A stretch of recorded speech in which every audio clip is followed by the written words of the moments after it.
The Canadian Agri-Food Policy Institute is driving bold policy solutions for a resilient Canadian agri-food system and building a stronger future for Canadian agriculture. Visit CAPI-ICPA.com to discover how. It's time for RealAg Radio on Rural Radio Channel 147 on Sirius XM.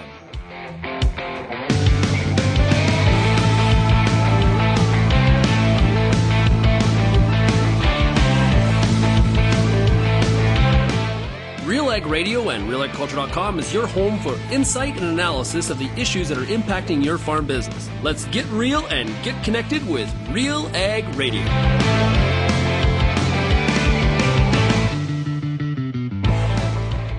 Welcome to RealAg Radio here on Rural Radio 147 at Sirius XM. Shaun, Haney, your host here on this Friday edition of the show. Thanks so much, everybody, for making RealAg Radio and Rural Radio 147 a big part of your workday. And, of course, big shout out to everybody as well, listening out there on the RealAg Radio Podcast. And for you podcast listeners, we will have a bonus segment today where you're going to get a little bit more of that RealAg Issues Panel. So stay listening if you are listening to the podcast. And if you're listening on Rural Radio, it's a good opportunity to download the podcast for sure. Okay, we got a beef market update today with Wasko, the Gateway Livestock Exchange. A lot happened in the beef markets. Better week in the cash market for sure. What is happening when it comes to demand? And there was a plant shutdown announced last week by Tyson in the U.S. And what's the opportunity for that border to reopen when it comes to that screwworm issue between the U.S. and Mexico? So we'll talk to Ann. Looking forward to that. And today's RealAg Issues Panel will be Tyler McCann, Managing Director at CAPI, as well as, of course, Kelvin Heppner and Lyndsey Smith. Lots to chat about. I was on the road all week. I'm back in Lethbridge here today, and it's been nice. Long week on the road. Hit New Brunswick. I was in Calgary for a few days, and go, which is ran to so many RealAg audience members throughout the week, which is fantastic. So we'll talk a little bit about some of the things that I heard while I was on the road this week. We'll also hit on big news this week. Today actually is we're going to have all three USMCA leaders, President Trump, President Sheinbaum, and Prime Minister Carney, all in the same place in Washington, D.C. So we've got that. We're also going to talk about does there need to be a little bit more farm group amalgamation? We'll talk about that today on the program. So lots of stuff to chat about for sure. Now, if you have any feedback, we would love to hear from you. You can participate in the program by doing it a couple different ways. You can send me an email, shaney@realagriculture.com.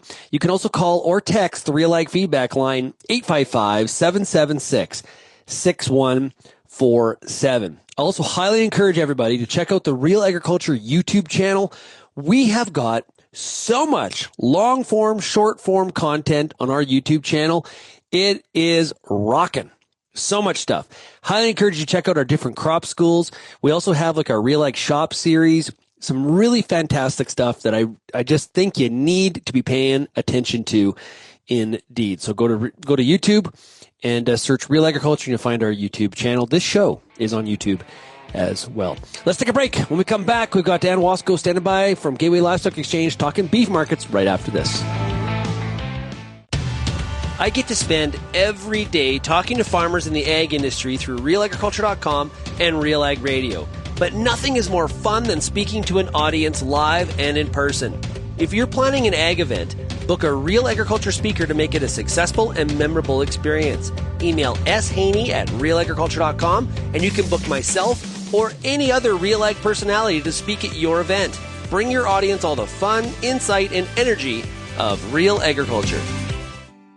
It's now time for a product spotlight. We're talking right now to Tim Dara, canola technical strategy lead for Bayer. As growers are thinking about hybrid selection for this upcoming year, what's compelling in the DeKalb portfolio? I mentioned DK401TL. That's a special product, I'll be honest. It yields fantastic. It offers the dual trait in terms of TrueFlex and LibertyLink, so it gives a lot of flexibility for growers. It just has a lot of great fits across Western Canada. We're also offering a new hybrid this year on the TrueFlex side of things, DK904TF, which is the highest yielding glyphosate-resistant hybrid that we've ever tested. It has a great opportunity for guys in those areas that are looking for that fit. We're right now in the middle of that seed seed selling season, and we're in the middle of our DeKalb Harvest Rewards offer. In that offer, growers stand to save up to $75 a bag on canola when they book by October 31st. And that's for all DeKalb hybrids. So the entire lineup's available for that offer. And if growers are interested about that and want to learn more, they can talk to their rep or talk to their agronomist, or they can go to DeKalbRewards.ca and find out more about it. Okay, it's time to talk about what's going on in the beef markets. Let's talk to Ann Wasko, the Gateway Livestock Exchange, for this week's beef market update. Ann, how are we doing? I'm good. Good day to you, Shaun. Good to chat with you. Okay, give us a bit of an update here. This has been a bit of a whirly-dervy kind of market here for people that are in the beef industry. What's happened this week? Well, this week's a good one. I mean, 2 weeks ago, I didn't really want to talk to you, but yeah. I want to talk to you today. We've had a great week. Kind of sorted out some of the news and some of the policy changes and decisions that have been talked about and made, and the market's kind of settled down or settled up. So definitely an up week. For example, Shaun, just on the live cattle futures market on the nearby, just compared to a week ago, we're up $12 on the Dees, and on feeder cattle, we're up over $25 this morning on the January feeder. So markets have kind of shook off a lot of that bad news. Or just the news of it and the shock of the news. I think just simply more clarity around some of the things. For example, Secretary Collins came out just over a week ago and was talking on a show and an interview about the Mexican border for feeder cattle, and stressed that it's going to be a slow reopening, one port at a time kind of thing. And I think the market liked to hear that it's not going to be this flood of animals. So just those kinds of things. I mean, it's still a border reopening, but I think in a more controlled fashion. Now, so just to ask you there, like we had a pullback, and sometimes with the pullback, it can be healthy for a market. Does this mean that we go to a new higher level from here, or like how do we take this rebound that we've seen this week? I just want to put that in perspective. Yeah, I think, certainly with how that market came down, there's lots of gaps above us from a technical perspective that are to be filled, or some to be filled at least. So that's part of it on the technical side. And then, certainly it's just, I still think the markets are going to find their spot, but at the same time, we've still got these issues to deal with. So you're right. Nothing goes straight down or straight up. And that's how the markets always move to the next level. So we've probably seen the highs, I think, for now, but we can certainly work our way back towards where the market should be based on the straight up fundamentals. So and so this week, the market found some good news to trade on, and just rolling that into the cash cattle market, Shaun. This week in the northern markets, we traded mostly at $220 live. That's $10 to $12 higher than last week. $340 to $345 delivered dressed. That's up $10 to $15 from last week. So we've almost recovered the full loss that we've seen over the past 2 weeks on cash cattle. Haven't seen any southern trade, but I think you'll see that today, and it will certainly be higher. That cutout, that choice market that we talk about, Shaun, it's struggling still, $5.50 lower than a week ago. So that was just before Thanksgiving. So it closed last night at $362.75. I do think this is good support going forward. It's not really a time to rally the beef market at this point in the calendar year, but it should find support here. And with our smaller kills that we're going to get over holidays, Christmas, New Year's, that'll be supportive, I think, to the beef complex. So we'll keep an eye on that. And then just to finish off on the cash news, Alberta cash 5 to 10 higher this week on the dressed market. So that's $485 to $490 delivered. And there's some live bids kicking around in the mid 290s. So better markets all the way around, and that's going to have everybody in a better mood. Anything further to draw from the fact that the cutout prices are kind of lagging a little bit? It's something to watch, Shaun, for sure. If it can't get some legs, or at least find some solid support in here, I think that'll be something that we want to watch. But I think it's too early to say that. It just kind of ran into wrong time, wrong place. We'll get back into the seasonals, I think, once we flip the calendar, which means that this is kind of what the cutout does, once we get past Thanksgiving. So I don't think so, but it's certainly on something on my watch list. Like it doesn't mean that demand is wavered here at this point, right? It's one number 1 week. Okay. We've had kind of a crappy month, but we have on the cash cattle too. So I don't think it's something yet. But again, that's a watch signal. Yeah. One thing that's grabbed a lot of headlines is this plant closure by Tyson. Now that we're more than a week away from that announcement, seems to be a lot of news coming out that this closure makes a lot of sense from just a market structure standpoint. What are your thoughts as you look at it and review the decision? Yeah, no, I think for sure. First of all, lots more capacity right now, given where we are in the cattle cycle than we have for cattle numbers. So I think Tyson obviously looking at where they had shackle space, and that made sense to close one and fill others that they weren't filling.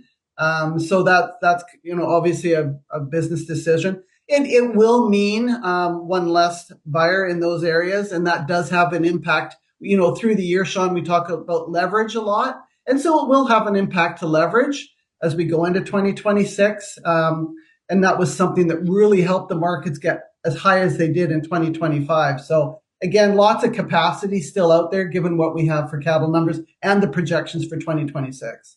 Now, in a couple of weeks, you and I will probably do like a year in review like we always do and start to look ahead and what does Wasko want for Christmas. But the year really, what's the story of this year? Is it demand? It is. Okay, it is. I know, and that's my opinion. I think lots of people will point to the cow herd, the smallest cow herd since 1961, whatever. But the supply story is an easy one to get our hands around, as people will say. But we've seen with imports, really at the end of the day, when you look at how much beef is being offered to consumers in the U.S. or Canada, it's about the same as what it was last year.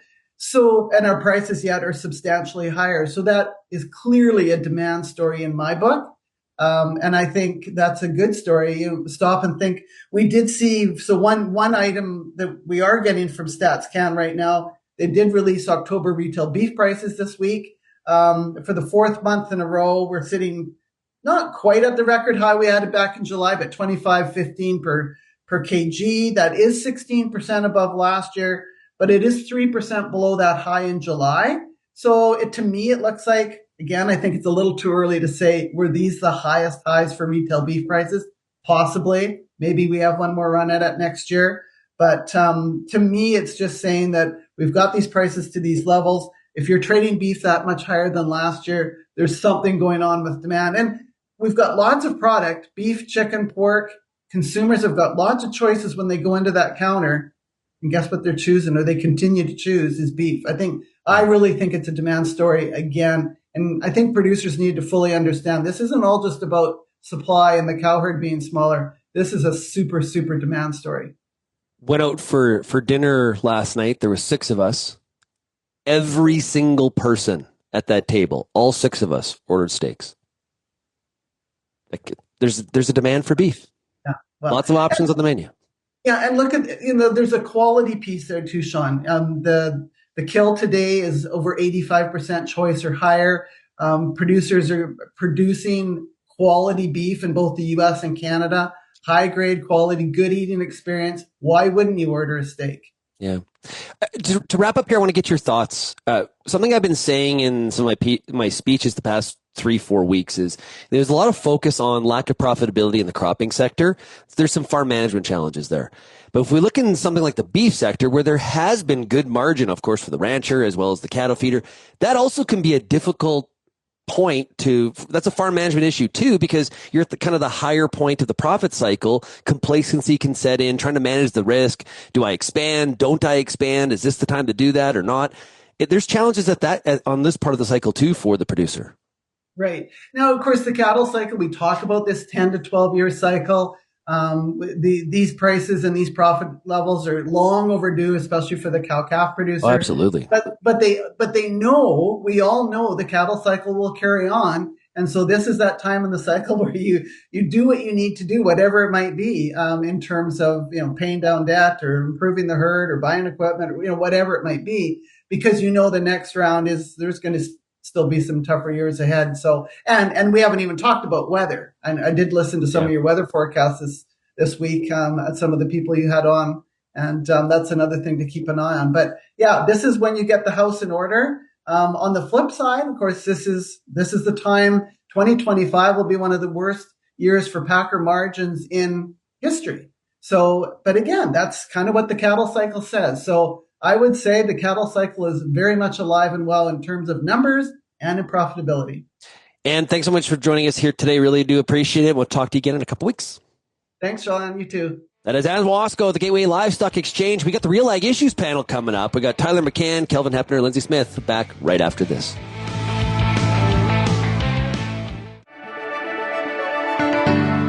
Built on over 100 years of seed innovation and unwavering commitment to farmers, Pioneer 100 Series canola hybrids deliver a step change in yield performance and agronomic traits. This isn't just better canola, it's different canola. Pioneer 100 Series. Contact your local Pioneer sales representative or visit pioneer.com/100 series to learn more today. If you're involved in the agriculture industry, it's important to stay informed on all the latest issues affecting your business. At RealAgriculture.com, we offer fast, reliable news, information, and insights to help you keep on top of all of the latest in Canadian agriculture. Visit RealAgriculture.com and sign up for our free daily newsletter covering everything from news, agronomy, animal agriculture, and much more. Visit RealAgriculture.com/subscribe today.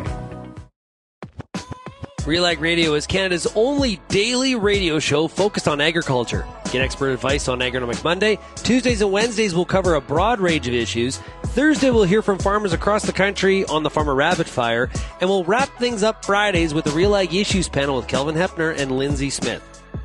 Join us Monday through Friday at 4:30 Eastern. And don't forget about the replay at 7 in the morning on Rural Radio 147, Sirius XM.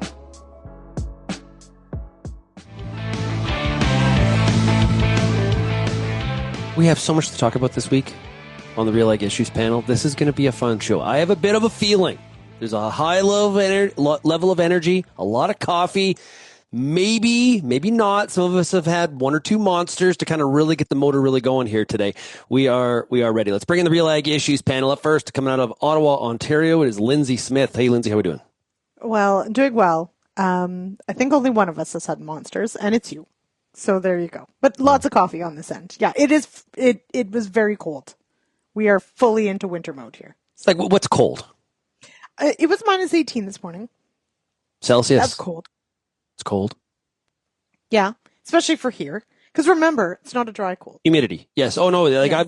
I'm not mocking that whatsoever. It's that all you prairie people that are like, 18 below. I'm not even cold. Yeah. No, that's a different cold. It's a different cold. Gets in your bones. Yeah. It goes right through your jacket. Like it just has a way of like, you can layer up and layer up and layer up and it just penetrates. It's just, brutal. So yeah. Also out your way, your parts, it is Tyler McCann. He's the managing director at CAPI. How are we doing today, Tyler? I'm doing well, Shaun. Great to be with you. Yeah, I think it's not only just that it's cold, is that it seemed to come out of the middle of nowhere this week. All of a sudden, it went from being a nice, November, December day to freezing cold. And so I was not prepared. We're suffering the consequences of that here. Yeah, you got some water bowls freezing up or what? Yeah, well, and then, the other water bowl freezing's not the end of the day, but man, I wish I would have had my flaps tightened up and adjusted and everything, the things that you're supposed to do before it gets to be minus 20. Learned the hard way. Well, and residing in the province that definitely gets cold in this time of the year, but I don't think it's been too bad this week. It is Kelvin Heppner coming out of Altona, Manitoba. How are we doing today, Kelvin? Doing well here, Shaun. Yeah, staying warm. It's not too bad outside today. We're getting acclimatized to the cold again. You got to get the circulation in the fingers working and make sure you dig out all the warm mitts. And we've done all that this week. We were in the minus 20s earlier in the week, but closer to just below zero here today. Yeah, and here at the home studios in Lethbridge, it's around freezing, but we're supposed to get like 3 inches of snow today, which it is the time of the year, right? So there is snow on the ground. Everybody always says, hey, how's it going to the banana belt? It's not so banana-y this week for sure. Okay, interesting week, very interesting week, and Lyndsey, one of the things that stuck out to me is on Tuesday, I was the opening speaker for the New Brunswick Horticulture Congress. What stuck out to me is that some of the main issues, talking to some great RealAg audience members that producing apples and cranberries and blueberries in the province of New Brunswick, talking to me about how I'm concerned about regulation, I'm concerned about access to labor, I'm concerned about trade issues. It was like, forget about being at a horticulture meeting. That could be any ag meeting. I really picked up on that this week. Well, and that I think is one of the fascinating things about, and I highly recommend, and we're lucky with RealAg, and especially you, Shaun, you've been on the road. I always find it's so neat to learn about how agriculture happens in other regions, in other provinces, in other sectors. But you're right, when you kind of drill down to what a lot of the, challenges are, they are actually very universal and very much the same. And so as much as, there are super cool, unique things about different industries, there's also so much that we have in common that, realistically we can sit down and sort of relate, at least on that level. And some of those sort of bigger picture issues, we can actually start to talk solutions just in different contexts. That's all. Yeah. The other thing I picked up on, and I wasn't there, I did a virtual presentation, was Monday, did a virtual keynote for Montana Grain Growers meeting in Great Falls, Montana. And I spoke to the PNW Canola Association members, as well as Northern Pulse growers from Montana and North Dakota. And Kelvin, what stuck out to me is a little bit of highly focused on increasing acres of pulses and canola in the PNW and the Northern Tier, looking to diversify crop rotations, no different than a province like Saskatchewan. They look north across the 49th. They're like, we got the same land and the same kind of weather. Why are we not growing more of these pulses? Really trying to aggressively look at how do we increase domestic processing? How do we increase trade? And also a big, big focus on biofuels. It was really kind of like Canada better get its butt moving. Yeah, and in many cases, that market, their market for, say, canola, depends on Canada having recognized that opportunity as well in terms of having the scalability. It's a reverse scenario of a lot of different situations where in Canada we piggyback off of the soybean corn complex in the US, whereas the canola producer, the pulse producer in the Northern Plains, kind of has to piggyback off of the economies of scale north of the border. Yeah, it's interesting. And then Tyler, then I finished up in Calgary for Grow Canada. You were missed. I had several people say, "Hey, is McCann here?" I said, "He's not. I don't know what he was doing, but you thought there was bigger things you had to be doing." And a lot of people were really what stuck out to me there is a lot of concern about the direction of the cropping sector and from a profitability standpoint, the farmer is in a tight position in the cropping sector when it comes to profitability, even with the yields that we've seen. Yeah, and I think that that's something that's really, when you look kind of across the economic indicators in the sector, if you look at kind of where things are going at a high level, and then you start to drill into kind of what this means for a lot of farmers across the country, I think we're in a space where the last 2 decades of good times has come to an end, right? I'm not sure when we effectively say that the good times are over, but I really think that we're in the space where we're at this inflection point in Canadian agriculture where we're going to see big changes. And I think a lot of people get caught up in that's because of Trump and tariffs and geopolitics and all of these things. But it's not just that. It's that a lot of things that have been kind of bubbling along underneath the surface, like, commodity prices, like input prices, like debt levels and all of these things are kind of all conspiring together. And I really think it's going to make 2026 look pretty tough. One of the things that we put out our second risk report this week, and one of the things we try to kind of say in the recommendations part of it is that I guess the good news of the bad times is that they come at a good time, because the federal government's trying to change things, not going far enough, fast enough, and federal and provincial governments are going to start to renegotiate their FPT agreement, and they need to realize that things are changing and we are not well positioned. The kind of the programs that we've got are a mess. We're not kind of well suited for this really difficult landscape that we're in. And so I hope that governments start to take this seriously and we start to see changes come that reflect this very different dynamic that we're going into in 2026. So one of the things that I picked up at Grow Canada, and I have some confirmation bias here because I felt like some of the conversations that I heard on the stage and in the reception rooms was moving a little bit closer to what we've been kind of I've been talking about here on the show, which is moving to like Canada being the land of action. And I picked up on it. We're starting to move the needle. People are finally, I think, starting to get that things need to be done. We maybe not have all those things figured out or what that perfectly looks like, but I think things have changed in the last maybe 3-6 months in terms of that attitude. And I was encouraged by it, Kelvin. I was pleasantly surprised. It's not perfect. It's not as much as I think many would want, but it was definitely the message that Goldie Hyder provided that we got to get out of our own way. Mm-hmm. And that status quo isn't working anymore. And I think that's the thing that a lot of people are realizing, especially year end now. People doing their books, looking to next year, planning over the winter season for next year, what profitability looks like next year. There's that increasing awareness that hang on, the path we're on here, this isn't, we're not going to keep heading in the same direction if we don't jump onto a different track here or try something different. And that, I think, applies in a lot of different aspects of the ag economy right now, talking about whether we're talking about business management or whether we're talking about policy approaches and what government and the role of policymakers is in all of this. Yeah. Yeah. Lyndsey, I can see you're writing some pretty ferocious notes over there. What are you doing? So it's one thing that I do to help either keep ideas while you guys are talking or what we're going to talk about next. And this is the point, I think, to pick up on Kelvin's point is exactly that, is that realistically, there's nothing wrong with when, times are good of sort of just doing what you've been doing. I think it has probably left us in a place of complacency. It's sort of put us in a comfortable spot. And realistically, there are things that are external, absolutely, like trade with the US and the president there, et cetera.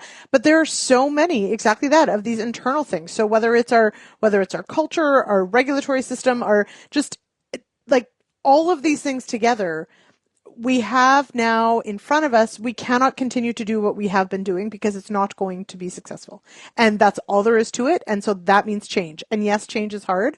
But I Shaun, to your point, I do think maybe these conversations are starting to shift a little bit, and there's more people sort of on the side of, okay, well, what does that change look like and how do we do it? And then the action component, we actually have to make some changes and make different decisions. You bring up the word complacency, and the greatest football coach of all time, Nick Saban, says complacency is the silent killer of all progress. So on that note, we're going to take a quick break. You're listening to RealAg Radio, Rural Radio 147, Sirius XM. We've been hearing it from a lot of farmers. DeKalb DK401TL is the best canola hybrid they've ever grown. Clean fields, ease of harvest, and yields that have them locking it in for next season. But here's the real headline. DK401TL beat in Vigor L340PC by 3.4% on average since 2023. That's real data. Learn more at DeKalbYieldResults.ca. Results based on average yield differences from 77 Bayer market development trials, 2023 to 2025. Moisture adjusted before dockage, non-replicated large-scale trials. Invigor is a registered trademark of BASF. Used under license by BASF Canada. Peter Johnson at WheatPete, RealAgriculture.com. I'm the host of The Word, and I love doing The Word. I love the questions. I love the challenges. I love having to apply agronomics to all over the globe and areas outside of my normal jurisdiction. Also, I love the feedback the most, where growers challenge me, tell me about their plot results, help me to learn. The Word, absolutely the best part of my day. Well, happening today in the United States, we're going to see kind of a rare situation. We're going to see the leaders of all three CUSMA USMCA countries getting together for the FIFA draw. Hopefully Canada gets a good grouping. This is important. I'm looking forward to the World Cup in 2026, hoping to go to maybe a game or two as well. I can't remember the last time Canada was in a World Cup. Do you guys remember? 90s? The women, Shaun? Well, no, the men. This is the men's tournament. Yeah, well, but again, I think we often, men don't do so hot, and don't forget the men's team has been, whoa. The men's team has been doing quite good. They're significantly. I thought it was only a couple of years ago.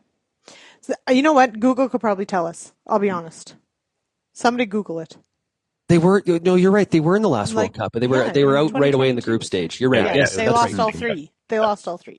You're right. That's correct. Yes, that was Look at me coming with the sports stats. I deserve a gold star for that one. To be fair though, one of the people on this panel had sent me a text message this week saying, "Who needs sports?" And it wasn't McCann. It was me. It was Sorry, everybody. I think the real question is, when was the last time Trump, Scheinbaum, and Carney were all together in the same room? I don't think they've been. I don't think they have been yet. Yeah, Scheinbaum and Trump haven't even met in person until today, I believe. Right? No, didn't know that. Soccer is the unifying force here, guys. If we make it, and there is something to be said about the symbolism of the three of them being together in a room, and all those stock photos that are going to be taken today that are going to be used for the next year. Like, there's something about the three of them being amicable together today. I'm sure they'll be joking around and not really talking about it much serious, but there's a symbolic aspect to it, at least the unity of the three. Yeah, I'm curious how much. Obviously there's a World Cup FIFA element to all this, but how much. I know that both probably Carney and Scheinbaum want to have some discussions about some of the trade issues. I know Scheinbaum was this morning correcting the president that the USMCA does not end next year. There is a proper review period. Kelvin, we did see USTR hearings really ramp up this week, and we mentioned Goldie Hyder earlier with Canada Business Council. He was in DC on Thursday, along with a few other Canadians, and it seems like overall it's like basically, hey, trade is good. There are issues to be figured out, but trade is good. It's kind of what we've been hearing from ag groups for sure. Yeah, business leaders, the ag groups, chambers of commerce, industry. The consensus at the hearings, the USTR hearings this week, was positive about USMCA and people wanting to continue it. At the same time, we still had Howard Lutnick and Jameson Greer and other key figures in the Trump administration doing the media circuit, saying that Trump is talking about tearing it up, or not using that terminology again, but saying that they might. I believe Trump himself said in office that might let it expire, which shows a clear. Poor understanding of the deal, as it does not expire next year. It expires in 2036 unless the U.S. actively withdraws from it, which requires congressional approval. You can't do that unilaterally, but who cares about details when it comes to messaging around this, it seems, this week, both from the White House and other places as well. So, yeah, overall, I think, again, we talked about this a couple of weeks ago, the tide, I think, has really turned in Canada's favor versus 6 months ago. You've got Trump lowering tariffs to reduce inflation on coffee and beef. You have U.S. manufacturing jobs declining month over month now over the last half year, a little bit longer. There was a Politico poll this week saying that only 22% of Trump voters think tariffs are doing their job, what they were supposed to do. So to me, the longer this plays out, the better it is for Canada and Mexico in terms of maybe some of the decision makers in the U.S. administration coming to their senses when it comes to maintaining the CUSMA USMCA arrangement. So I think you're right. One of the things that I'm coming though to the conclusion, or at least it's percolating in my head, Lyndsey, is I think the sectors that are really concerned here. So when we're like, yeah, it's working out in our favor, like Kelvin said, the forestry, lumber, steel, and aluminum. We're like, I do not think action so. Yesterday. Yeah, well, and they needed action 3 months ago. Yeah. So I mean, for our focus of the agriculture industry, we've definitely seen over the last 2 weeks the organizations come forward, and I mean the usual players like dairy and those sorts of things obviously have their issues, but overarchingly from the agriculture perspective, definitely I think the support for how valuable this is, and for other sectors too, but for those very key those trade irritant points that Trump has always been irritated by, and those key sectors like auto, steel, and aluminum, lumber, nothing has really changed for that as far as the very tough situation that they're in. We should also include agricultural manufacturing in Canada in that job. Yes. I've heard more anecdotes here this last week of layoffs from agricultural manufacturers in Canada. It's very hard to get confirmed numbers, and of course the exact causes for layoffs in manufacturing are not always directly tied to tariffs, that type of thing. But It's tough times in agricultural manufacturing north of the border as well right now. Well, steel is a major part of that too. To put it in perspective, Amanda Lang, who was doing a bit of a fireside chat, who's CTV news anchor with Goldie, she asked the question, like, at some point here, does Canada need to accept that we're just not going to have an auto sector? Tyler, that seems like a pretty radical question. Goldie pushed back pretty hard on that, but she's not the first person I've heard that from here in the past month. Well, and so I think it gets to be kind of this really interesting space around, do we not have an auto sector? Do we not have kind of big U.S. auto manufacturers in Canada? Do we not have kind of car assembly plants versus auto parts? I think that there seems to be some consensus that there will be changes, but my understanding of the situation, if you look at kind of the Japanese car manufacturers, they're approaching their Canadian investments different than the U.S. manufacturers are, and so that will all play out. I think one of the interesting things that's going to happen is if we go back to hopefully a more normal approach to USMCA renewal or renegotiation, recognizing that it will never be completely normal in the Trump space, it does shine a light on some Canadian agriculture issues. It does shine a light on dairy. That is one of the legitimate spaces where the U.S. has some grievances that I think we expect them to put some pressure on, and so we'll see how that plays out. And my understanding is we'll see a letter from some Canadian farm groups come out early next week, trying to reciprocate what the U.S. farm groups did, calling for renewal of USMCA. But I think it will also shine a light on the fact that there are going to be two very different approaches to this. I think that there's going to be those Canadian farm groups that are going to be saying, we want a CUSMA deal kind of at all cost, do what we need to do to get a deal. And there will be those, particularly dairy, I think, saying, like, don't do any harm, don't change anything. And I'm just not sure that don't change anything is a very realistic argument at this point in time. Well, here's what I'm annoyed by, is people in Canada continue to talk about how the Americans want more market access. And again, we saw more communication of U.S. dairy groups again this week. We've had some of them on this show. We saw communications this week. That's not what the ask is. The ask are the old grievances. It's TRQ allocations, and it's how Canada deals with skim protein exports.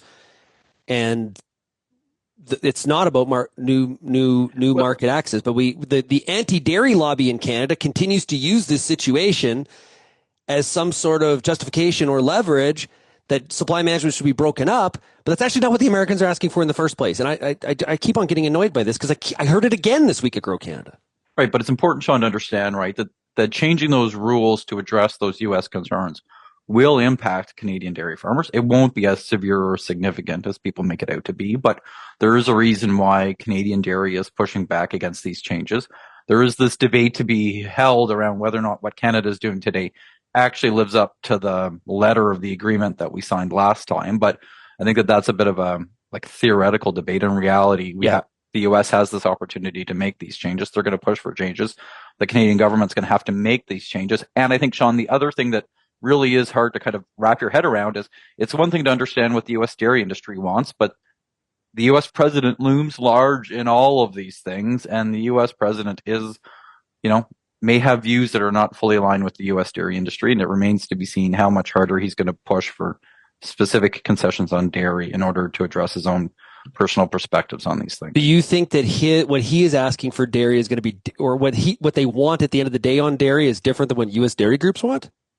Yeah, I think that if you look at what the U.S. president himself has said, it goes far beyond what U.S. groups wants. Now, he refers to tariff rates that don't exist in the Canadian dairy context. His facts are often very fuzzy and, not fully aligned, but it would not surprise me if he is able to get the Canadian government to go further.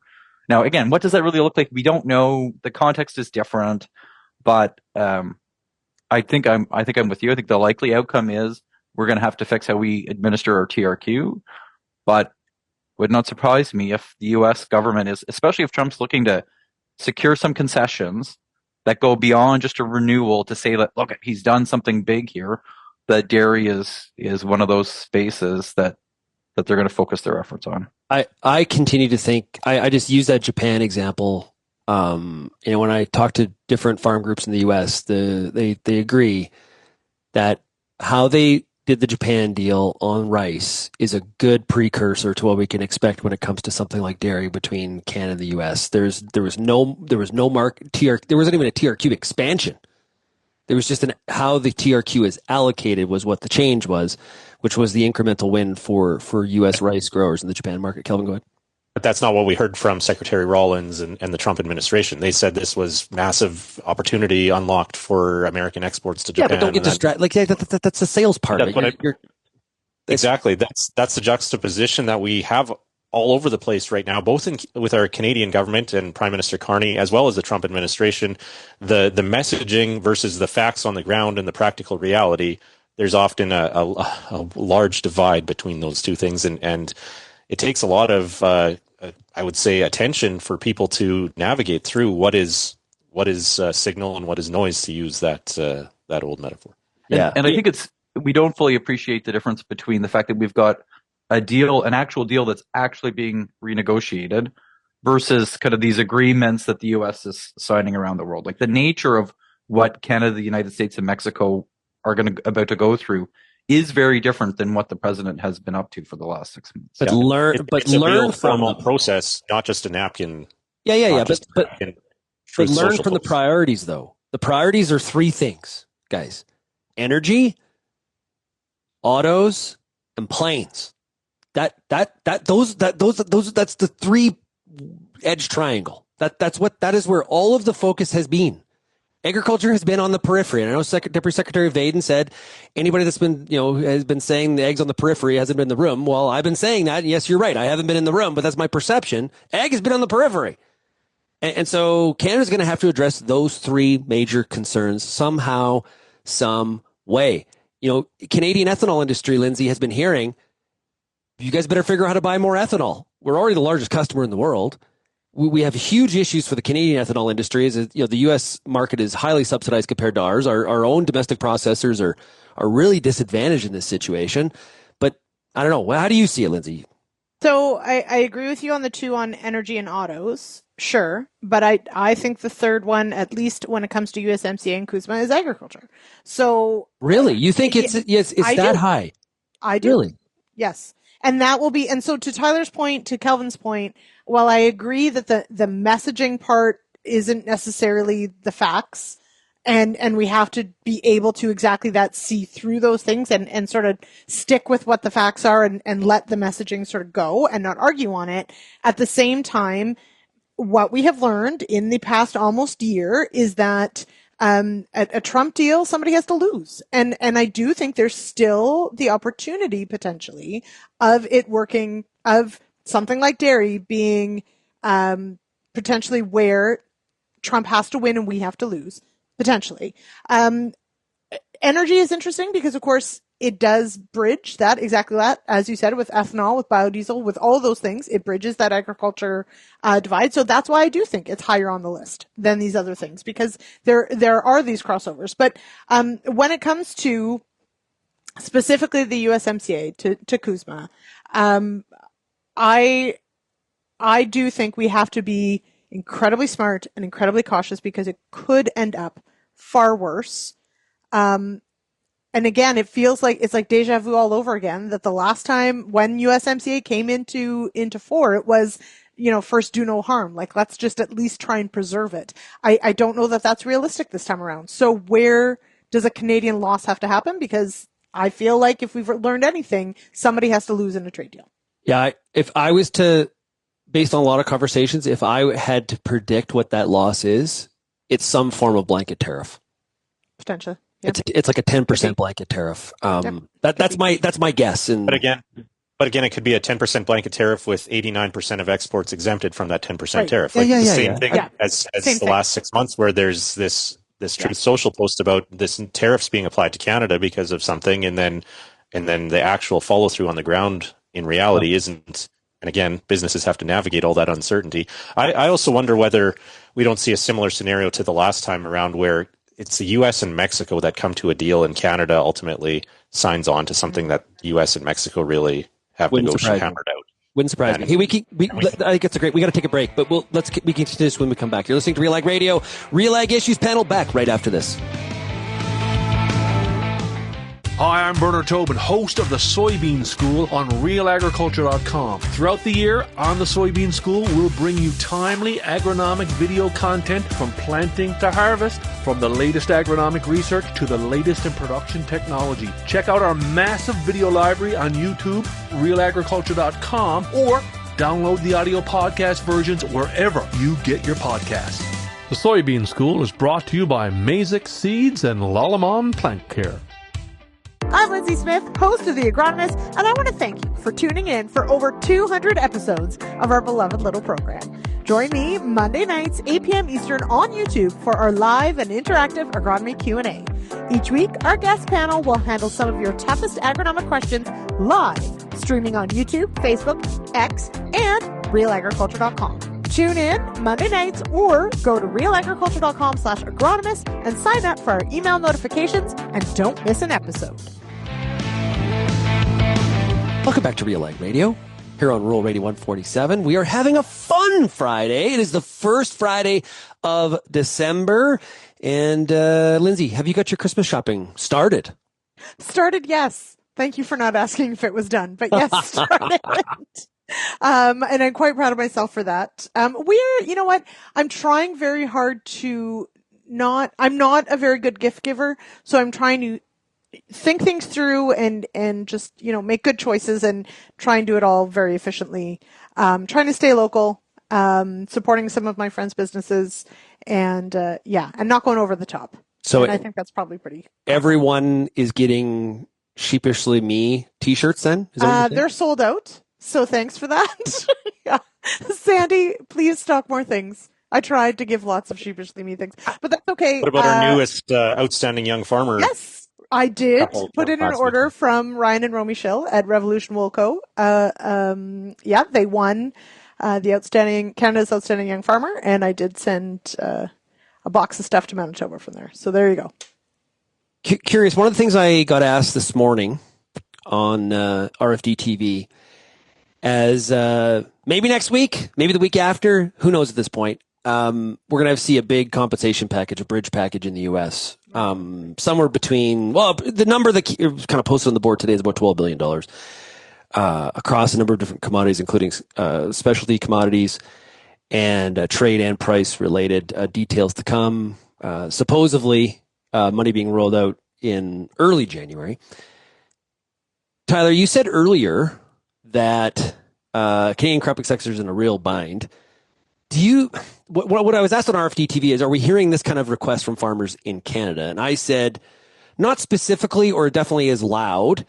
Do you think do you think that's going to be a real push? Do you think, Tyler, in the new year? So I think there's going to be a real struggle in figuring out what do we actually want, right? And we've got this problem, I think, in Canadian agriculture that we tend not to like to talk about, is that we do spend quite a bit of money on business risk management programs. Right? There are billions of dollars a year that go to farmers to support them. The question is that a good use of money, and is it going to those that need it, and is it going for the right reasons that are there? And I think farmers are going to struggle in the new year if they're going to go to governments and say, look, we need more money and more support because of these economic conditions that we're in. And governments are going to go, yeah, but what about the billions of dollars that we're spending? And how do we kind of reconcile that difference between the fact that the money is already going out to farmers? The question is it going for the right things and going to those that need it most? And again, I'm not sure we've got a good answer for that. I think that that's something that people are going to have to wrestle through. And if anything, kind of the shortcomings will get exposed. The shortcomings of the existing approach will get exposed. And we're going to have to see how we try and fix that. Yeah. Kelvin, what do you think?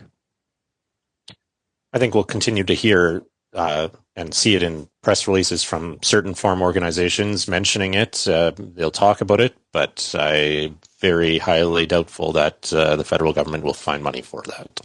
Yeah. But I think, Kelvin, the question is, do you think that the federal government, if you were the ag minister, would you roll up your sleeves, go digging for money? I think, probably if I was in that role, I'd probably try to figure out a way of rearranging where money's going, kind of thing. Certainly, our government is not in a situation right now where it's looking at increasing its spending, and so I think you got to find different ways of reallocating things if you want to recognize the impact that some of this is a result of political decisions when you look at tariffs from China and that type of thing. You know, Lyndsey, one thing I heard this week from, I don't know, three, less than a handful, but more than two accountants saying, because I posted on LinkedIn that, I've been showing the graph from Real Agri Studies, 45% of Canadian farmers in October believe that their farm is in a good to excellent financial position. Okay. Challenging that, saying not so much. That number is far too high. And that is when people get to their year ends, they're going to realize that nope, so I'm interested what January looks like and maybe even April. But Lyndsey, I'm hearing that accountants telling me it's worse than that 45%. Well, and so it does sort of come down to, and this was actually my question yesterday on the radio show for the Farmer Rapid Fire, was like, are you a crunch time bookkeeper or are you a weekly, monthly kind of person? Like, do you know where you're at financially? And most people are sort of, it's one of those things that gets behind. So that is just it. I mean, even for those of us who try very hard to stay up to date on all the financials, you do your forecasts, your budgets, your all those things, things change, you got to adapt those. And where, with the sentiment index, I mean, we're asking people where they think they're at. You're right. When those numbers actually all come in and get finalized and sort of look at, it may not be as pretty as we think, right? So it will be one of those numbers we'll absolutely be looking at in January when people actually have the numbers in front of them as to how they're, where they're actually at. And it may not necessarily be as pretty, or maybe not. I mean, there's also the other side of like, maybe we've got some really great farmers out there that have been sort of planning for this and forecasting for this, and they've made some really good decisions in the last little while to keep their risk down. It's possible. So we'll see. Yeah. What one accountant told me, I've got some clients that are getting out and it's not a great year for them. They still have, plenty of equity, a great balance sheet, but they're taking risk off the table. Right. And they're looking to put their money elsewhere. Then they don't think the place to put their money is in agriculture. So there's a lot of reasons to make those kinds of decisions. When you talk to bankers in the United States, and we're looking forward to talking to the Wyoming ag bankers, Iowa ag bankers, and I think Minnesota ag bankers in the first quarter, I'm going to hear a really strong message that there's real problems outside of some of the livestock areas. That is very clear, and there's some banker sentiment indexes to sort of show that as well. Well, go ahead, Shaun. I think one of the things that somebody referenced it a minute ago, that there's this, I think, a perception in Western Canada in particular that a lot of the reasons why farmers are in this shape is because the things the government's done, the kind of the fight with China and all these things. And I think what we're going to see is we get a better sense of those numbers, that's a lot more of a complicated story. And you can maybe blame some things on kind of Canadian government policy, but it's a lot more complicated than that. And the kind of that policy piece is a much smaller piece of the pain than people realize. People need to go back and listen to last week's discussion with Ed Bershinsky from Cargill. And the question is, tariffs or no tariffs, the big question is, does China actually need the Canadian canola? That's right. Yeah. Right. Because they haven't been buying at a big clip from Australia either, like everybody was talking about. Like there's one cargo, I think. Right. And so I've sort of phrased it this way. Canadian canola, American soybeans are both on the boat, not going to China. And in the very much of the same situation for very similar reasons. China just has found other places to buy stuff from. Hey, we're out of time. Kelvin, have yourself a great weekend. Thank you. Take care, everyone. Lyndsey, all the best. You as well. And Tyler, thanks for joining us again. Great to be with you, Shaun. Awesome stuff. Okay, if you have any feedback, send me an email, shaney@realagriculture.com. Thanks so much for getting real and getting connected with Real Ag Radio. We'll talk again next week. Cheers, everybody.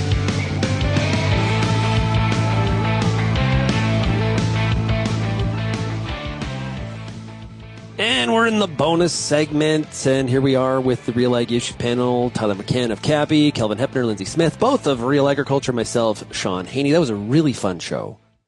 We had a lot of discussion during the commercial breaks, which always is like, man, we should just record those as like, maybe that's the bonus, is the conversation is from the commercial breaks. That may get some people in trouble, though, including me. Yes. It would be spicy. Be very spicy. It would be spicy. Yeah, it's true. Yeah.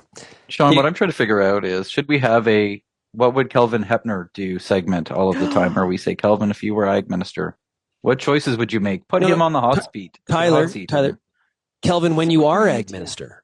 When you are, is this coming? I hope you'll still talk to us, Kelvin, when you're ag minister. Yeah. Not happening. Politics, like we just said, I will probably say things that won't help. Too spicy. Yeah, exactly. It's a tough game. Yeah. I people that put their name forward and do that job, I commend them. Whether I agree politically, that is a thankless, low-paying job for the bullshit you got to put up. I commend them because I am not doing it. And that was true 10 years ago before I stopped seeing it up close, and I think it's even worse today than it was. I think it is worse too. Was then.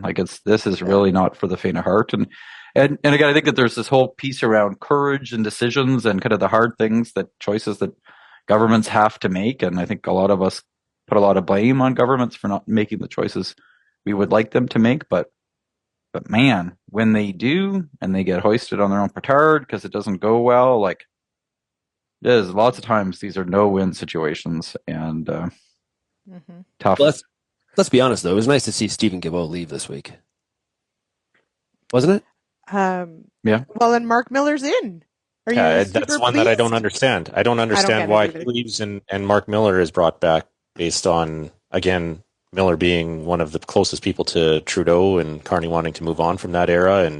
And what was the line that Mark Miller said to the media this week about that pipeline? Or about the MOU with Alberta, that announcement day was the easiest day in the life of that potential pipeline, just with a smirk on his face. Oh, with a smug smirk. It was like... What does that send, kind of message does that send to the investors that Carney is looking to attract to the Canadian economy? And you may not all care about Quebec politics, but Mark Miller managed to piss off most of the Quebec politicians, basically saying, who cares about French language, which, if you were a Quebecer, you do care about these things, and this is an issue. And if the whole point is that he's supposed to be one of these voices of the Quebec and the salespeople, I don't get it. I'm not sure if he's that. And that language stuff, his role as heritage minister actually has a big impact on USMCA negotiations too, because of a lot of the US issues there are around our labeling, our policies there when it comes to language and our digital sales tax, all those types of policies that fall under his purview now. I don't know if it was a Band-Aid because there's going to be a bigger cabinet shuffle later, and so it was just hey, throw him back in because he knows this, that, and the other thing, and it meets certain criteria, and then I don't know, but it was a head scratcher, I got to tell you. Not a fan.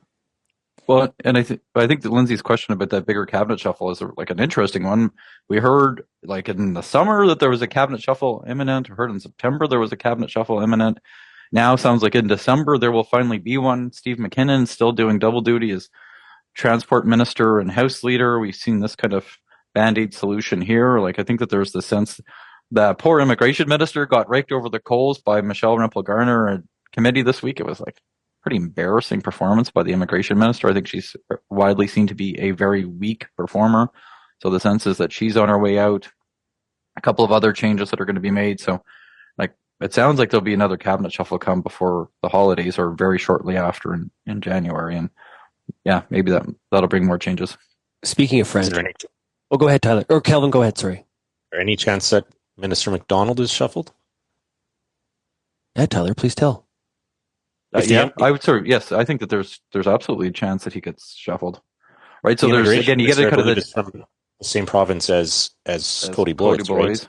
Yeah. So if whatever the immigration minister's name is, what if she gets shuffled out, that potentially creates a space for Blois to come in, and MacDonald potentially goes somewhere else, and Blois become agriculture minister. Heaven only knows kind of how those dynamics play out and the decisions that the prime minister has to make. But I think that there's a chance that he moves. Boy, so probably if I said that, probably that comes down to whether he wants to stay in the portfolio or not, based on where agriculture is in the totem pole. No, I don't think that's not how these things work, Shaun. I think the prime minister is going to have to solve kind of broader calculations around regional kind of issues and all of these things. I think that will have far more of an influence on it. So these shuffles, doesn't this also do a disservice to us because it just creates more inaction because then we got to go start the process all over again in terms of what the priorities are and what needs to be done. Like, should we? Yeah. I'm not sure anybody should be really, whether you agree with Mr. McDonald or not at this point, should we really anybody be cheering for some sort of a shuffle if you want things to actually change? I think it depends, right? There's different, in the past, sometimes shuffles happen just kind of for shuffles to happen. I think that's different than an immigration minister who does not appear to be handling the portfolio well. I think that there's broad agreement, including amongst lots of Liberals, that she should be shuffled out of cabinet. That's a different kind of cause and effect for a cabinet shuffle than, it's just that time every 6 months to kind of keep everybody on their toes. So I think it depends. That hurts. That makes it all inefficient and helps us not move anywhere. But if it's the minister themselves that is blocking progress, Shaun, that's where it can result in progress if you shuffle somebody. That makes sense. Lyndsey? Well, I was just going to say, and this is where having really good staff comes in, right? Is that, obviously a minister needs to get up to speed quickly whenever there is a shuffle, etc. And this is where having, like in Tyler's former life, when he wore a bow tie to the office, which I'm so sad that only got into the bonus and not the real show. That is true. But having staffers that are like know their job and know what's important and can get a minister up to speed. I mean, that certainly plays a huge role here. So I will be the first to say, Lyndsey, that good staffers make a big difference. But I tell you, good staffers can only do so much when they're working for a minister that doesn't have the motivation. I think we were a pretty good group of ministers that spent years working for the agriculture minister, but the only reason we were as good as we were is because we worked for an agriculture minister that had a vision, that had ambition, and that was willing to kind of do the hard work himself to have an impact. Mm-hmm. So you can't, so much depends on whether or not the minister's ambitious and motivated. Yeah. And I really do think that ambition and motivation is worth far more than do they understand the sector or not. If they're motivated, they'll figure it out. And they'll get stuff done. That's fair. What else didn't we talk about? All kinds of other personnel changes happening heading into year end here. We saw Seeds Canada has a new CEO announced this week, Dan Wright, and Kyle Larkin, Executive Director of Grain Growers of Canada, who we've had on the show fairly frequently over the last ran into him this week. He's moving on from Grain Growers. Yeah. And so I had the opportunity to be the interim ED at Grain Growers many, many years ago. And I will just say to any grain farmers that are out there, you should be using this opportunity to look at the structure of grain groups in Canada. And I really think that this time has come for a serious discussion about why we have a Canadian Canola Growers Association and a Grain Growers of Canada. I think that they should look at bringing those two organizations together. Okay, so speaking of doing hard things. Yeah, exactly. Give me the why to that. Why? Because I know I'm going to hear from people in the audience the why not. I want to hear the why.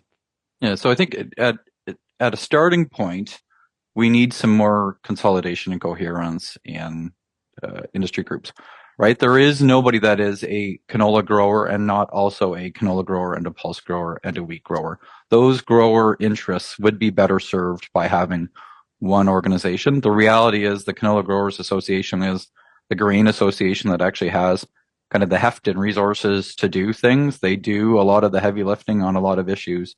Anyways, their kind of policy GR team is like substantially larger than what Grain Growers of Canada has. And I think at the end of the day, if you look at a lot of the work that they're doing, they should be doing grower work. And I think that there's just, it's hard for me to hear kind of compelling reason why canola growers need their own national grower group and why they wouldn't just be part of a more meaningful, more substantive grain grower group in Canada. Well, I one of the issues is going to come up here, and it always does in these sort of amalgamation discussions, is which crop gets the attention, right? And that is a right or wrong, right. That is a barrier. And I'm not saying get rid of your provincial canola groups. I'm not saying get rid of the Canola Council of Canada. There are lots of spaces to get lots of attention on those commodity-specific issues. My point is those commodity-specific issues should be dealt in a commodity association, and grower groups should focus on grower issues, and we get way too caught up in the differences between a canola grower issue versus a pea grower issue. And we should recognize that we're better off if there's more focus on those issues as grower issues across the board.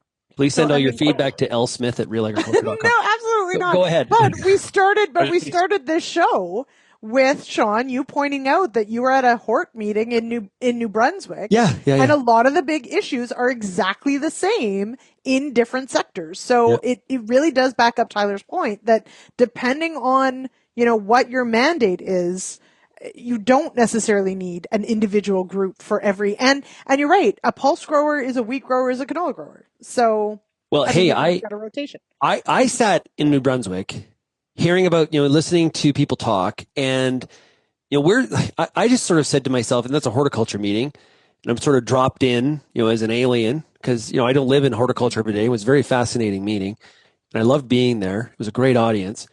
A lot of their conversations were like, what's going on in New York with, the apple crop. So I was like, what the heck does horticulture in New Brunswick have in common with, lentil and peas in Saskatchewan, besides some really high level, broad issues? They've got more in common with the producer in New York. And so there's a whole nother level and layer of trying to manage all this where borders and, provincially, state, national, it all gets in the way from being efficient. And Shaun, how much of the feedback that you're going to hear do you think actually just amounts to this is the way we've always done it, right? Let's be honest. There's underneath it all. What do you see though, Tyler? I think at a high level, the outcome you're saying makes a lot of sense. But what do you see as the logical path or the path of least resistance, the most efficient way of getting to that point? Say Grain Growers of Canada would merge with Canola Growers Association, or right. Maybe not a merger, but no, I think they would amalgamate. That's the easy way to do it. Yeah. You think that would be the easiest way? Because you've got different membership structures, you got different checkoff. So, Shaun mentioned provincial borders and the different levy collection models, and some of those are voluntary checkoff. Some of them are non-refundable. Some are completely voluntary, like the Western Canadian growers. I think, Kelvin, and again, if I was a grain grower in Western Canada, I'd be asking questions about membership structures, because if you actually look at the Canola Growers of Canada membership structure and how those fees are charged, and you look at what Grain Growers of Canada charges for membership fees, the structures aren't that different. You're not getting into those checkoff issues the way you would with a provincial commodity group, and it's more difficult. There is, I think that path is a lot easier to manage than people think that it is when you actually look at what the membership structures and the membership fees are of those associations. Okay. It all comes down to, though, there being some impetus to do it. So that's the question, right? Is if it's even of interest. So. Well, I think on a much smaller level, we've seen, and this is my perception. People can email and phone and correct me if I'm wrong, but Alberta Grains, Alberta Wheat and Barley got together. We've had Manitoba Crop Alliance. Not all crops joined in that party, but we have done this, and it hasn't been this catastrophic outcome of I don't know that, but I'm judging from afar, so I'm not on the ground in some of those examples. The reality is probably we're seeing massive consolidation at the farm level. That trends in that direction. We're seeing a lot of consolidation at the corporate level. It makes sense there's going to be consolidation here too. And to be honest, it's complicated a bit by the CCGA structure. And again, I don't think that there's a lot of kind of clarity around reserves and the role of the APP administration. Let's be honest. That is kind of behind the scenes, something that's talked about that doesn't get talked about out in public. And I think that actually is the biggest stumbling block behind an merger and amalgamation, is kind of those complication of the things that aren't actually representation and crop balance. And so I think that's probably actually what prevents an merger from happening. Well, we're all reinventing the system and throwing grenades. I've never understood at this point why we have provincial orgs in some cases. Why do we have a provincial canola association in Alberta, Saskatchewan, and Manitoba? Why don't we have Western Canadian canola growers? The reason is because of how the checkoff is collected in the provincial regulations. It's that again. It's that old self-imposed. Federal chestnut. Right, and that's where I think provincial crop commissions are different and more complicated than the national associations. Yeah. I actually think that it should be a lot easier to bring those national associations together than it is to bring the provincial commodity associations together. Oh, really? Yeah. I don't know. Because you don't have yes. the check off. You don't have the check off fee commission complication. Yep. So there you go. And you, Shaun, put yourself in the shoes of an Alberta farmer. Are you going to listen to what a Saskatchewan farmer tells you what to do? Yeah. Come on. As the leader of your organization? I like how you use that example. Uh-huh. Well, we all mentioned know. Manitoba. Quebec. And this is something we haven't talked about at all. The different culture in Quebec, farm policy also exactly. is a factor in all of our national discussions. So again, right. But I think to your point, Kelvin, I think the Alberta farmer has to be comfortable with what the Saskatchewan, yes. Like we just do not have enough resources to be like, I agree. And all these like research that we're funding all this research, and it's like we're going to do a Phenomyces project here, and we're going to do a Phenomyces project over here, and it's like, what if we just did, like, I don't know, I'm making up an example, but yeah, like we have to be more efficient. Yes. And Tyler, you got to run here, but what's your last thought? That again, we let these little differences get in the way of big changes, and the time has come to have some serious grown-up conversations about how do we make change in our farm organizations in the country. Yeah. It's very fair. Send your feedback to shaney@realagriculture.com. I don't know. It's a good discussion to have. So it's Tyler. We'll see you later. Okay. Yeah. Bye, okay. Tyler. Have a great weekend, everybody. Bye. Yeah. Now we can talk about Tyler. I think this is like these are healthy questions. Yes. Like I actually don't know how I can't totally pick out specific examples of organizations but I think it is healthy to go through exercises like this, because in the private sector and in corporations, they do this all the time. They explore like, hey, what are the ways that we, where they're working together, and hey, we're working together well enough. Maybe we should just put this whole thing together. We saw, Netflix acquiring Warner Brothers library this morning. This happens all the time in real life. I don't know why. It's a lot more ruthless. It's a lot more ruthless in the corporate world than it is. Oh, Lord. I guess this harkens back to something, I don't know, I think maybe it was on the show, maybe it was in the commercial break, but like you can entertain an idea and discuss an idea and debate an idea without saying you agree or commit to it. And that is where I think like sometimes it's like this, we have this like aversion to just talking about an alternative. Like, isn't that how we usually figure out what's a good idea and what's a bad idea? Like, we need to be able to entertain an idea without agreeing to it. And that I don't think it happens enough. I don't think we, just challenge ourselves to set aside our own, biases or whatever. And maybe we never change our mind about a particular thing, but we have to be able to at least unpack an idea without getting all up in arms about it. Yeah. Like I don't understand how, from a grain grower perspective, as an example, I think you got to have the GFO in the tent. Mm-hmm. Like I think that there's an example of like something that has to change going forward. That should be like a key priority for whoever the new executive director is. You got to have the GFO in the tent. Yeah, and GFO, a amalgamation of it was corn, soy, and wheat, and now there's oats and barley, right? Like canola's in there. So like these are. We have solved very few things in this bonus segment, but I hope it was entertaining. Create some good questions, though. A lot of it, to me, also depends on the issue of the day. We bounce from national issue to regional issue to different types of issue, like different scale of issue, and so you need different organizations to respond to that. And that's where, to me, grain growers over the years has been quite issue. It depends on whether it was fighting the carbon tax or whether it was fighting the rail backlog a decade ago, very focused on specific policy planks, and other organizations, the canola growers, have much broader, consistent, of course they're investing in research, on the research, agronomy research side of things, they're investing in market development. So to me that, like, how do you cover all your bases as policy priorities shift? that's one thing where farm organizations are continually needing to evolve. And again, like you said, Shaun, asking those healthy mirror questions in the mirror kind of thing. Mm-hmm. Yeah. But with all the challenges out there and where we are in the profitability cycle in the cropping sector, like this is the timing of when this stuff happens. And exactly, this is when it happens, and also when some of this will just change by attrition as well, or people they're just not being people or resources or time or money to put into organizations, and so things will just fade away if people aren't passionate about whatever causes they're standing for too. So in some cases there will be some evolution because of that. I think ideally it happens before that with more foresight and vision, but yeah.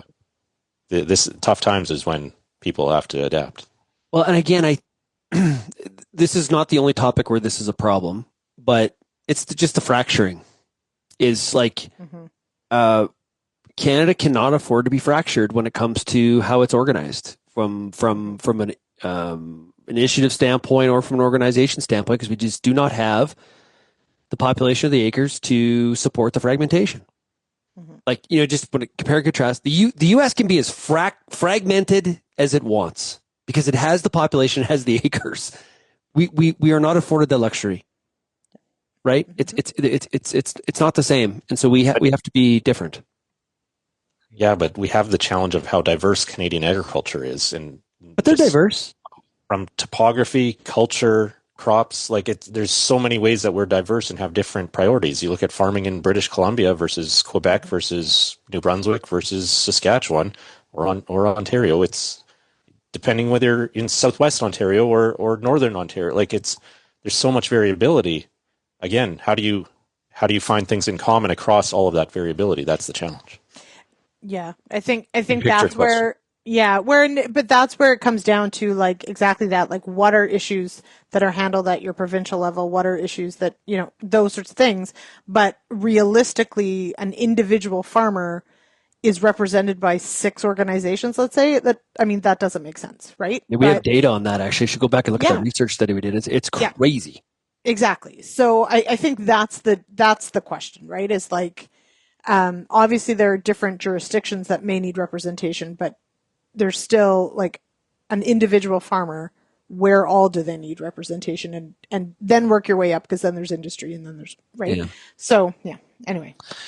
Okay, we got to end there. This has been a lot of fun. What a Friday! I love Fridays. What a Friday! They're so good. Yeah, so much fun. It's been a while. So if anybody has any feedback on any of this, we do want your thoughts, whether you agree, disagree, you have a different perspective, maybe you got the same perspective. I think it's an important component of any sort of debate is getting all those different perspectives. We want to hear from you. Send me an email, shaney@realagriculture.com. And of course, if you really disagree, it is lsmith@realagriculture.com. You can also call or text the RealAg feedback line, 855-776-6147. Thanks everybody for getting real and getting connected with RealAg in the bonus segment. Have yourselves a great weekend, everybody. Talk to you later.